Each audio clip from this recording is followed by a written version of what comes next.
Me. I'm only talking about my experience. Me. I ain't talking about nobody else's experience, but my experience growing up in Flint, Michigan, where I came up, and I literally graduated in class of 86. The whole auto industry was dying. The crack epidemic was at an all-time high. Flint, Michigan led the nation per capita in murder for almost 12, 13 years straight. I had friends dead in jail. People were dying. It was crazy. And people always want to talk. Anybody wants to talk about violence has never seen it. I'm trying to tell you, when you talk about violence for real and you see it, it's like it's one of the scariest, most crazy things you've ever seen in your life. And people want to, smoke and fight. And man, when you see somebody get smoked, when you really understand the ramifications of like this kind of thing, man, I beat up my own father. I beat my father's ass as a grown man because he was a drunk. I went through my whole life him beating up my mother. Listen, my earliest memory was him hitting my mother in the face as hard as he could. That's my earliest memory. And that told me, oh, damn, it's his world, okay? And he ruled through intimidation. He ruled through physical force. And we were scared of him, man. My whole life, I was scared of my father. I peed in the bed. I was 14 years old.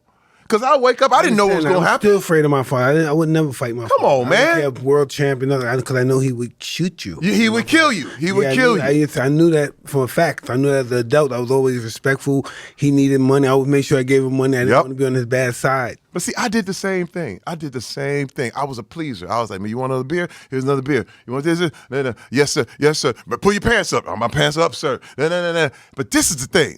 I became a grown man. And I said, look, I'm going to bring my family home. I'm going to bring my kids home for Christmas. I'd played in the NFL. I had done this thing. I said, listen, I'm going to bring my kids home for Christmas. I said, please, just don't act up. Just please. My kids have never seen it. My kids have never seen nothing crazy. Man, I bring them home. I'm out there hanging out with my wife and my kids. I'm hanging out with my wife. We about to go out. My kids are left at my home. Man, I get a call from my aunt. Oh, my God. He hit your mama in the face. He knocked her tooth sideways. He knocked her tooth loose. I said, what? Are you kidding me? Like, I spent my whole life trying to keep my kids out of this. And all of a sudden, I bring you home one time. I just ask you promise me you're not going to trip? And he just did that to show me he could do whatever he wanted to do. I said, take the kids to the aunt's house. I dropped my wife off at the aunt's house. I drove to the house. I went home. He was still there. I said, man, it's me and you. And I beat his ass for hours. Now, Mike, let me tell you something. What blew me away, though, I thought I would feel some satisfaction from that. I thought I would get some sort of release, and I got nothing. Man, look, I was sitting there like, this don't work, dog.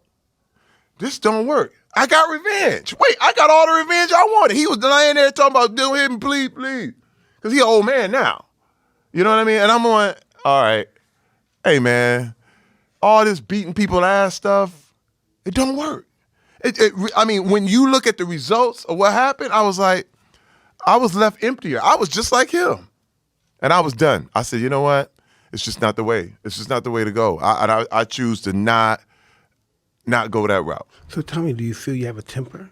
Oh, definitely. Yeah. Oh, that's how you go in the NFL. You play off pain. No doubt. You play off pain. I played 7 years on the NFL on pain. Straight up. I was angry. I was mad.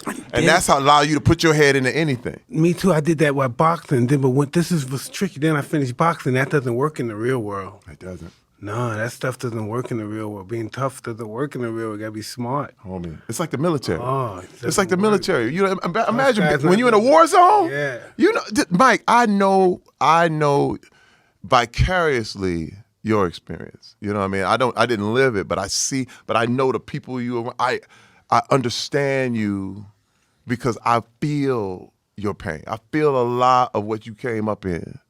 And I understand how you became the best boxer who ever lived. I definitely understand it. But that shit don't work in the real world. No, not a little bit. Man, wait, first of all, I had so many things, man. I would yell. And listen, I never hit my wife, never did anything like that. But man, I yell the hell out of her. Like, I would create such a scene that was like, man, this dude. And now look, my wife has seen me throw people over her head.